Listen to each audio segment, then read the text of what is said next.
वो कोड।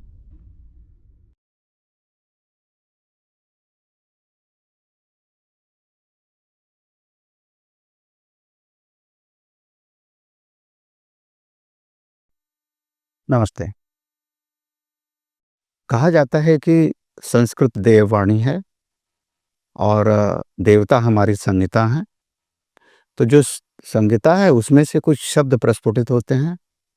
एक तो स्वर है जो हमारे भीतर जाता है, वो अपने आप ही कुछ उसमें नाद निहित होता है जो परमात्मा से आता है। दूसरा है जब उस संहिता से वो स्वर टकराते हैं तो कुछ व्यंजन उत्पन्न होते हैं। यही दो वर्ण हैं, स्वर और व्यंजन। अब हम इसको समझते हैं कि स्वर अगर केंद्र है तो उसको पुरुष कहा जा सकता है, और व्यंजन जो घर्षण से उत्पन्न होता है उसको प्रकृति कह सकते हैं। तो कहते हैं 11 स्वर हैं। वो कैसे हैं? वो अ, आ, ई, उ, ए, ऐ, ओ, औ, अं और अह भी कहा जाता है। तो उसमें ह का मिश्रण है, इसलिए उसको शुद्ध स्वर नहीं कहा जाता है। इसके अलावा भी कुछ लोगों ने बताया कि रि, री और रि, री, ये भी रिल, रि, इनको भी स्वरों में गिनते हैं कुछ लोग। तो अब वस्तुतः मैं आपको व्याकरण नहीं समझा रहा हूँ, मैं समझाना ये चाहता हूँ कि ये हमारी जो सत्ता अस्तित्व में आई, कहा जाता है, ऋषियों ने कहा है कि संस्कृत ने अस्तित्व में संस्कार डाले। कब डाले? जब वो गर्भ में रहता है, जब बच्चा गहरी निद्रा में रहता है गर्भ में, तब उसके अंदर परमात्मा जो है स्वर से संस्कार डालता है। और जब स्वर के घर्षण से व्यंजन उत्पन्न होते हैं तो धीरे धीरे उसका मस्तिष्क तंत्र पूरा डेवलप होने लगता है। एम्ब्रियो के अंदर भ्रूण का अ, जो मस्तिष्क तंत्र है वो इसी से डेवलप होने लगता है, और जो है फिर उसके व्यक्तित्व का पूरा छोटा-छोटा रूप में विकास होने लगता है। जब बाहर आता है तो जो संस्कार उसमें डाल दिए जाते हैं परमात्मा द्वारा, वही बाहर आकर के फलित होते हैं, और उसमें सारा बीज बो दिया जाता है। जो सृष्टि में जितना भी है, उसको अर्जित करने की पूरी क्षमता इन्हीं स्वर और व्यंजन के द्वारा निहित की जाती है। The coding of the samskaras happen through this swar and vyanjan into the embryo. वो कोड जो होता है, लिखा जाता है भगवान के द्वारा, वो इन्हीं दोनों के द्वारा पूरा लिखा जाता है। तो सारा कोडेड वर्ड है। वो किस तरह से कितने कॉम्प्लिकेशंस में बनता है स्वर और व्यंजन के, और हमारे ये जो संहिता है, मस्तिष्क संस्थान, इसी को मैं कहता हूँ यही देवताओं की संहिता है। हाँ, 33 कोटि देवता इसी में हैं सब। तो वो जब उसके घर्षण से वो सारे मंत्रों का वो जो है मंत्र उसी में पैदा होते हैं, और वो सब कोड लिखे जाते हैं। और तो जीव को भली प्रकार पता होता है, अगर कोई सिखाए पढ़ाए नहीं तो भी वो सीख जाता है वो। धीरे-धीरे प्रकृति में जब भ्रमण करता है उसको सारा बोध हो जाता है। किताबों में लिखे हुआ ज्ञान, बहुत लोग होते हैं किताब नहीं पढ़े होते हैं, लेकिन उनको प्रकृति की बहुत समझ होती है। क्योंकि उन्होंने अपने अंदर के जो कोडिंग है भगवान ने जो दी है सहज रूप से, उसको जान लिया है, और वो सब प्रकृति के सारे रहस्य को ठीक से समझ जाते हैं। अब आते हैं हम कि स्वर तो देख लिए हमने, 11 प्रकार के स्वर होते हैं। स्वर क्या होता है? बिना किसी सहायता के उच्चारित किए जाते हैं। ये बच्चा जब पैदा होता है तो ये सब अपने आप उसके मुँह से निकलता है। ई, हँसने लगेगा, ये सब जो स्वभावतः ये अपन बिना किसी सहारे के होते हैं। लेकिन व्यंजन जो होते हैं, व्यंजन में भी कई प्रकार होते हैं। जैसे है कि व्यंजन के वर्ग होते हैं, 5 वर्ग हैं। क वर्ग है, क, ख, ग, घ, ङ। और च वर्ग है, च, छ, ज, झ, ञ। फिर ट वर्ग है, ट, ठ, ड, ढ, ण।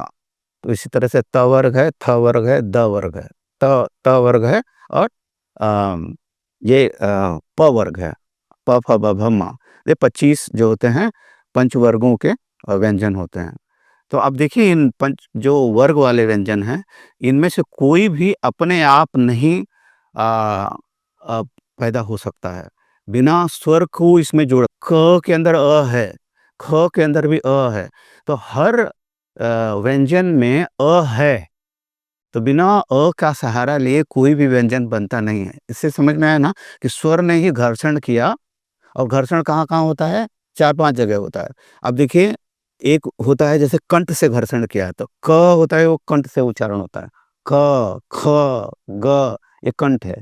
जब स्वर ने कंठ से घर्षण किया तो कंठ वर्ण उत्पन्न हुए, क वर्ग उत्पन्न हुआ। अब वो ज़रूरी था? अगर वो घर्षण पहले से उसके अंदर कोडेड नहीं होता, एम्ब्रियो के अंदर बाहर आकर के ये उच्चारण नहीं कर पाता वो। तो कुछ बच्चे नहीं बोल पाते ना, उनको बोलने में तकलीफ होती है, तो उनको एम्ब्रियोनिक लेवल पे ये घर्षण, ये कोडिंग थोड़ी पूरी तरह से हो नहीं पाई होती है। बाहर आके भी हो जाती है क्योंकि निहित तो होता है, अभ्यास करा के कर लेते हैं कुछ लोग। लेकिन मूल में यही है कि कंठ वर्ण का संस्कार अंदर आ जाना चाहिए जब एम्ब्रियो में होता है बच्चा, भ्रूण में होता है तो। इसलिए माता को बड़ी भली प्रकार रहना चाहिए, क्योंकि संस्कारों का जब सृजन हो रहा होता है, तो माता एकदम निश्चिंत होनी चाहिए। उसके ऊपर किसी प्रकार का दबाव नहीं होना चाहिए, क्योंकि उस समय संस्कारों का सृजन हो रहा होता है और बच्चे में कोई डिफेक्ट नहीं पैदा होता अगर वो माता शांत और रूप से अपने कंफर्ट ज़ोन में रहती है, खुशीपूर्वक रहती है, आनंद में रहती है, तो उसके अंदर संस्कार पूरी तरह से आते हैं। अब दूसरा है ख वर्ग। अब देख ख वर्ग क्या है? ख, ख ये तालव्य तलवा है ना, तो तलवे का सहारा लेकर के ख, क ये नहीं, सॉरी, ये क वर्ग है, ये च वर्ग का है। च, छ, ज, तो ये जीभ जो है ऊपर जाके छूती है। च, छ, ज, तालव्य वर्ण कहा जाता है इसको। तीसरा है मूर्धन्य वर्ण। मूर्धा यानी क्या होता है? जो तालु है, इसका ऊपरी वाला हिस्सा, उसको जब छूते हैं तो ये आता है ट, ट। देखिए जीभ को थोड़ा-सा रोल करके ऊपर जाकर टच करते हैं, ट, तो वो तालव्य वर्ण कहते हैं उसको। तो वो उसका भी देखो अब संस्कार डाला जा रहा है कि स्वर जो है वो घर्षण कर रहे हैं, ट हुआ तो त का उसके अंदर आ जाता है, वो कोड कर दिया गया है। कालांतर में जब बच्चा बड़ा होता है, देख के सीख जाता है सब। फिर उसके बाद आता है कि त वर्ग है। त वर्ग क्या है? त में दाँत टच होता है, इसको दंत्य वर्ण बोलते हैं। तो दाँतों के पास जो है त, थ, द, ध, न, ये दाँतों से इसका सहायता से उच्चारण होता है। फिर है प वर्ग। प जो है ओष्ठ वर्ण है, उसमें ओठों का सहारा ले जाता है। प, फ, ब, भ, म। तो इस तरह से देखोगे कि ये व्यंजन वर्ग वाले 25 हैं। और उसके बाद आता है एक अंतस्थ व्यंजन होता है कि जैसे अंदर से आता है, उसमें होठ, दाँत और आ, होठ, दाँत और जीभ का सहारा नहीं लिया जाता। वो कौन सा है? य, अंतस्थ है, अंदर से आते हैं। र, ल, व। तो ये 4 हैं, ये अंतस्थ व्यंजन कहे जाते हैं। ये व्यंजन है ना, आप समझ लो, प्रकृति, प्रकृति निर्माण कर किसका सहारा लेकर के? स्वर का सहारा लेके। वो क्या है? स्वर ही पुरुष है और ईश्वरो सर्वभूता, वो ही ईश्वर जो स्वर में वास करता है। सर्वभूतानाम हृदयसेर्जुन स्थिति, वो सभी भूत प्राणियों के हृदय केंद्र में जाता है, आता और जाता, आता जाता चलता रहता है। और उसको जिस तरह से जो उसको पकड़ नहीं पाए, तो वो फिर शरीर भी, ये व्यंजन भी सब खत्म हो जाते हैं। तो व्यंजन तभी तक हैं जब तक स्वर उनके साथ संयुक्त हैं। फिर एक होता है ऊष्म व्यंजन। ऊष्म व्यंजन है ना, जिसमें ऊष्मा निकलती है, इसको कहने जैसे श, हाँ, श ऐसे ऊष्मा बाहर निकलती है। ख, वो वो ऐसा वाला श, ख, हाँ, वो ख वाला नहीं। ख, स, श, श, स, ह। तो श, स, ह, ये जो है, ये ऊष्म वर्ण है, ऊष्म व्यंजन है। तो ये ऊष्म व्यंजन, ये तीसरा प्रकार है, चौथा प्रकार है, तीसरा प्रकार है। और उसके बाद है एक अयोगवाह वर्ण होते हैं, व्यंजन होते हैं। अयोगवाह व्यंजन कौन से होते हैं? जिनमें जैसे थ्रो होता है, you just throw them out, जैसे छ, त्र, ज्ञ। सो आप इसको बाहर की तरफ फेंकते हैं। अब आप इसको अगर देखें इस तरह से, तो जो हमारे सरगम का निर्माण हुआ, सा, रे, ग, म, प, ध, नि, इसमें भी आप देख लीजिए कैसे हुआ है। सा जो है वो साकार ब्रह्म है, उसका द्योतक है। उसमें अ, जो इष्ट ईश्वर की 3 शक्तियाँ हैं, ब्रह्मा, विष्णु, महेश, वो आ जाता है। तो वो साकार, वो आकार देता है। ब्रह्मा, वो तीनों गुण है ना, रजतम सत, सत रजतम, ये तीनों ब्रह्मा, विष्णु, महेश, ये साकार करते हैं, आकार देते हैं। इसलिए ये सगुण ब्रह्म यहीं से शुरू, ये सगुण ब्रह्म है। तो ये साकार देते हैं। फिर उसके बाद रे आता है, फिर उससे उत्पन्न होते हैं ऋषि, सप्तर्षि उत्पन्न होते हैं। सप्तर्षि का मैंने एक वीडियो बनाया है, इसमें योग पद की 7 भूमिकाओं में सप्तर्षियों का क्या महत्व है, वो 7 ऋषि हैं, है ना? अब 7 ऋषि जिस चीज़ का गायन करते हैं ना, तो ग होता है, गंधर्व उत्पन्न होते हैं। सातों ऋषियों ने जो गायन किया, गायन यानी ईश्वर की महिमा का जो गायन किया, उससे गंधर्व उत्पन्न हुए। उन गंधर्वों का जो राजा था वो इंद्र था, महिपाल जिसे कहते हैं। वो इंद्र के यहाँ फिर वो जो सारे गंधर्व हैं वो उनका राजा है, वो गंधर्वों का राजा है इंद्र। तो इंद्र के यहाँ सब गायन करने लगे और प्रकृति अनेक रूप लेकर के, सौंदर्य लेकर के वो भी नृत्य और गायन करने लगी। तो वो सा रे गा आ जाता है। उसके बाद म होता है। म है जो महिपाल वाला, हाँ, तो वो इंद्र का जो स्तर है वहाँ पे जब गंधर्व और अप्सराएँ और ये सब जो अप्सरा यानी रूप, जो है प्रकृति का रूप है, जो सौंदर्य है वो गंधर्व पुरुष है और अप्सराएँ जो हैं वो प्रकृति है। ऐसे मिला करके जो दोनों का समुच्चय अभी विभाजित हो गया, दोनों अलग-अलग हो गया है और दोनों अलग-अलग तरीके से परोस रहा है महिपाल को, जो राजा है गंधर्वों का, उसको परोस रहे हैं। उसके बाद म के बाद आया प। प माने होता है प्रजा। ये इसमें सभी वर्ण आ जाते हैं। अभी मैंने ऊपर बताया 2 वर्ण हैं, स्वर और व्यंजन, यही 2 वर्ण हैं मूलतः। तो ये यहाँ पर उत्पत्ति होती है, वर्णों की उत्पत्ति होती है। ये सब हो कहाँ रहा है? ये अंतराल में हो रहा है, एम्ब्रियोनिक लेवल पे हो रहा है। तो अब ये जो गंधर्वों के राजा इंद्र का जो नृत्य था ना, वो जब एम्ब्रियोनिक स्टेज पे शुरू हो गया था। अब यहाँ पर प्रजा उत्पन्न होती है। प्रजा उत्पन्न होती है तो 2 वर्ण, वो 2 ही तरह की प्रजा होती है। एक तो होते हैं दैव और असुर होते हैं, उसी तरह से 2 ही तरह का मनुष्य होता है। दे या तो उसमें देवताओं के गुण होते हैं या असुरों के गुण होते हैं। और उसी तरह से 2 ही वर्ण से ये देवता और असुर दोनों बनते हैं। वो कौन से हैं? स्वर और व्यंजन होते हैं। 11 स्वर होते हैं मूलतः और 33 प्रकार के व्यंजन होते हैं। कुछ लोगों ने क्षत्रज्ञों को व्यंजन में नहीं गिना गिना है, क्योंकि अयोग वाह है ना, बिना किसी सहायता के होते हैं, तो इसलिए उनको नहीं गिना गया है उसमें। तो ये 2 तरह के वर्ण होते हैं। तो जो सारे ग म प में प है, वो असल में प्रजा है। प्रजा यानी वो 2 वर्ण हैं, स्वर और व्यंजन। उसके बाद में जो ध है, ध यानी धर्म, जो धारयते इति धर्म, जो जो धारण करता है वही धर्म है। तो अगर स्वर में इसको धारण कर लिया, इन सारी चीज़ों को स्वर के साथ में, तो उसमें ईश्वरत्व आने लगता है। तो कोडिंग हो गई है कि अगर इस कुन चीज़ों को आपने स्वर में धारण कर लिया और स्वर की महत्ता को समझ लिया कि स्वर में ही सब कुछ है, तो आप ईश्वर हो सकते हैं। ये ध का मतलब है। और उसके बाद जो है आखिर है वो नि। नि माने निर्गुण निराकार ब्रह्म। यानी कि इतना तक अगर आप कर ले गए, तो आप निर्गुण निराकार ब्रह्म में नि स्वर जब लगेगा, तो आप पहुँच जाते हैं। तो ये इसका ये इतना वैज्ञानिक है कि संस्कृत भाषा से अस्तित्व में, मनुष्य जीवन में संस्कार डाले गए, कोड किए गए एम्ब्रियोनिक लेवल पे। कितनी अद्भुत बात है ये। अब आप देखिए, अ पाणिनि व्याकरण के लघु सिद्धांत कौमुदी में शुरुआत में ही 14 सूत्रों की बात की गई है कि शंकर जी ने जब रूप दिखाया और तांडव किया, तो उनके तांडव करते समय उनकी डमरू बजा रहे थे, तो जो उनकी जटाएँ हैं, वो डमरू से टकरा रही थी। तो टकराने से 14 सूत्र निकले उनके, मतलब कैसे कि जटाओं से 14 सूत्र टूट गए।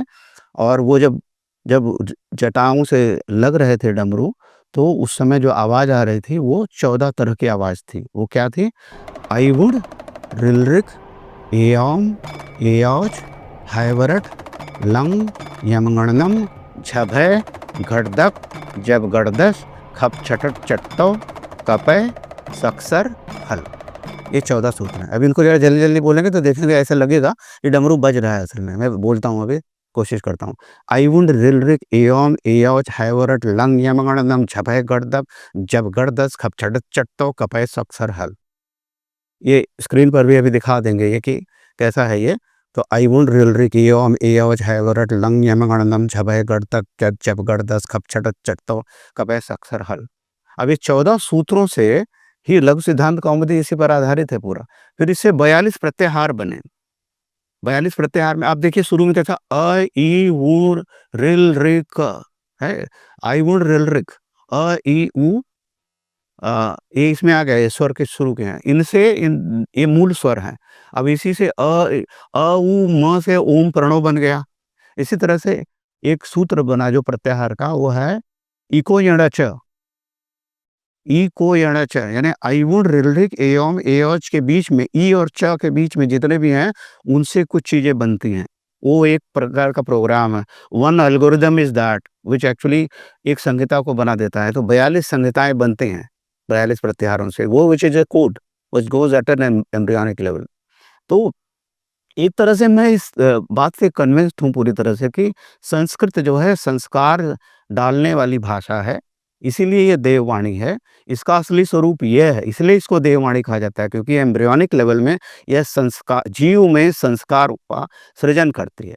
मनुष्य जाति की तो बात कर रहा हूँ मैं, लेकिन मैं कहता हूँ कि इसी तरह के संस्कार हर तरह के प्राणी में डाले जाते हैं परमात्मा के द्वारा, जिसके द्वारा वो प्रकृति में विचरण करने की क्षमता पाता है और उसकी सारी योग्यता प्रकृति में भ्रमण करने की और उसमें अपने को जीवन यापन करने की वो निहित कर देता है। परमात्मा और जो पुरुष और प्रकृति को जो अपनी अध्यक्षता में करवाता है, ये कर वो कहता है वो ना कुछ करता है ना कराता है, लेकिन उसकी अध्यक्षता में ये सब कर उसके आभास से पुरुष और प्रकृति ये सब कर लेते हैं, है ना? पुरुष के अलग किसी वीडियो में बताया है कि 4 तरह के पुरुष भी हैं और प्रकृति भी व्यक्त और अव्यक्त प्रकृति है, फिर अष्टधा मूल प्रकृति है, फिर 3 गुणों वाली प्रकृति है, ऐसे अलग-अलग हैं सब। तो इनको इस तरह से समझने की कोशिश करनी चाहिए। तो मूलतः बात ये थी कि संस्कृत से मनुष्य जाति में और सभी प्राणियों में संस्कारों का यानी कोडिंग, प्रोग्रामिंग, एल्गोरिदम कोड करके एम्ब्रियोनिक लेवल पे भगवान ने हमें पैदा किया। इसीलिए गीता के एक श्लोक में कहा गया है कि सह यज्ञा प्रजा सृष्ट्वा पुरोवाच प्रजापति। ब्रह्मा ने पहले यज्ञ के साथ सबकी रचना की। सह यज्ञा प्रजा, प्रजा यानी ये प्रजा बताया ना 2 वर्ण है, स्वर और व्यंजन यानी पुरुष और प्रकृति। हाँ, वो दोनों की सहयज्ञ, यज्ञ के साथ यानी श्वास के साथ, यज्ञ माने श्वास, श्वास प्रश्वास का यजन ही यज्ञ है, इसके साथ इसकी रचना की। कंफर्म? तो एम्ब्रियोनिक लेवल पे परमात्मा ने ब्रह्मा को कहा इस तरह से रचो और ब्रह्मा जी ने रच दिया, वही हम हैं। सो इसको अच्छी तरह से समझ करके अपने अस्तित्व को भली प्रकार समझें। ईश्वर और व्यंजन का जो प्रवाह हो रहा है सारा कोड इसी में है। अंतर्मुखी हूँ, इस पर ध्यान लगाएं, इसको धीरे-धीरे समझें। सारे स्वास्थ्य की कुंजी आपके भीतर है। उस एम्ब्रियोनिक लेवल पे जो कोडिंग हुई थी उस कोड को आप ठीक तरह से समझ गए तो आप सारा करेक्शन अपने भीतर कर सकते हैं। सब कुछ ठीक हो सकता है। मस्त।